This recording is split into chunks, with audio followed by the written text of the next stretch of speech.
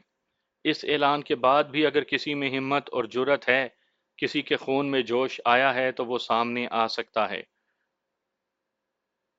یہ اعلان کیا ہونا تھا کہ پورے پنڈال میں سراسیمگی پھیل گئی۔ جہاں عوام حیرت زدہ رہ گئے تھے، وہاں جاگیردار، بڑے زمیندار اور با اثر لوگوں کو ٹھاکر رام دیال رائے سے اس قدر رونت کی امید نہیں تھی۔ اس نے کھیل کو جنگ میں بدل دیا تھا۔ نفرت، حسد، نا امیدی اور بے بسی جیسے جذبات سے فضا بوجھل ہو گئی۔ ٹھاکر رام دیال رائے ان جذبات اور بوجھل فضا سے بے نیاز فاتحانہ نگاہوں سے یوں دیکھ رہا تھا جیسے وہ سبھی اس کی رعایا ہوں۔ طاقت کا نشہ سر چڑھ کر بول رہا تھا۔ اس سے پہلے کہ وہ کرسی پر بیٹھ جاتا اور منصف اس کی فتح مندی کا اعلان کر دیتے، پنڈال میں سے ایک شخص باہر آ گیا۔ اس کے ہاتھ میں ایک چمکتی ہوئی تلوار تھی، جسے وہ لہراتے ہوئے دھیرے دھیرے قدموں سے آگے ہی آگے اسی طرف بڑھتا چلا گیا جہاں منصف کھڑے تھے۔ انہی کے پاس رام گڑھ کا شہزور کھڑا اس کی طرف دیکھ رہا تھا۔ اسے دیکھتے ہوئے سارے پنڈال کو سانپ سونگھ گیا۔ حیرت بھری نگاہیں اس پر جم گئیں۔ اس شخص کے ہاتھ میں تلوار تھی جسے وہ لہرا نہیں رہا تھا، بلکہ تلوار اس نے یوں پکڑ رکھی تھی جیسے اسے ہتھیار سے زیادہ خود پر اعتماد ہو۔ وہ لمبا تڑنگا تھا، اس نے لمبا کرتا پہن رکھا تھا اور دھوتی باندھی ہوئی تھی۔ چہرہ سیاہ داڑھی سے مزین تھا۔ سر کے سیاہ دراز گیسو اس کے کاندھوں تک پھیلے تھے۔ پہلی نگاہ میں یہ معلوم نہیں ہو پا رہا تھا کہ وہ کس مذہب سے تعلق رکھتا ہے اور کس علاقے کا ہے۔ اس کا چہرہ دمک رہا تھا۔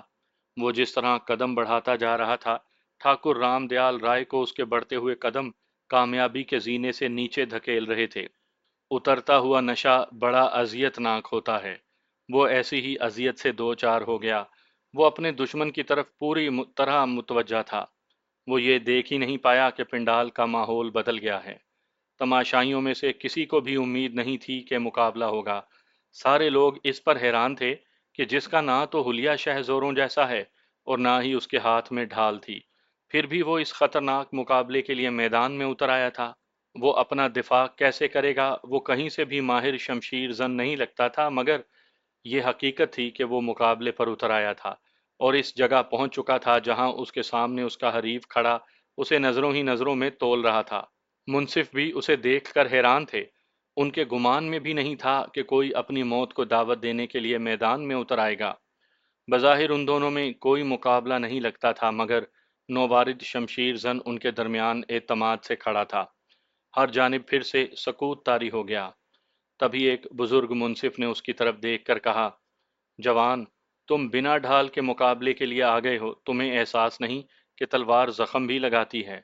بے شک تلوار زخم ہی لگاتی ہے، لیکن سارے زخم دکھائی نہیں دیتے۔ میں جانتا ہوں کہ میں نے کیا کرنا ہے۔ آپ مقابلہ شروع کروائیں۔ اس نے انتہائی اعتماد سے کہا تو بوڑھے منصف نے کہا، پھر بھی ہم تمہیں ڈھال مہیا کر سکتے ہیں تاکہ مقابلہ برابری میں ہو۔ میں سہاروں کا قائل نہیں ہوں، آپ مقابلہ شروع کروائیں۔ نووارد نے اعتماد سے کہا تو کسی کی سمجھ میں بھی اس کی بات نہیں آئی۔ بوڑھا منصف چند لمحے اس کی طرف دیکھتا رہا اور پھر اس نے مقابلہ شروع کرنے کا اشارہ کر دیا۔ دونوں حریف آمنے سامنے تھے۔ اشارہ پاتے ہی ان کے جسموں میں بجلی کوند گئی۔ رام گڑھ کے شہزور نے بجرنگ بلی کا نعرہ لگایا اور تلوار بازی کے جوہر دکھاتا ہوا آگے بڑھا۔ نووارد کی نگاہ تلوار پر نہیں، حریف پر تھی۔ پورا ہجوم یوں خاموش تھا جیسے ان کی سانسیں رک گئیں اور ہوا کی سنسناہٹ تیز ہو گئی ہو۔ رام گڑھ کے شہزور نے پوری قوت اور جولانی سے حملہ کیا، جسے نووارد نے انتہائی مہارت سے روک لیا۔ پھر وار پر وار روکتے ہوئے وہ حریف سے پسپا ہوتا رہا، جیسے حریف کی طاقت کا اندازہ کر رہا ہو۔ وہ کچھ دیر دفاعی حالت میں رہا اور رام گڑھ کے شہزور کو اپنی مرضی سے میدان میں گھماتا رہا۔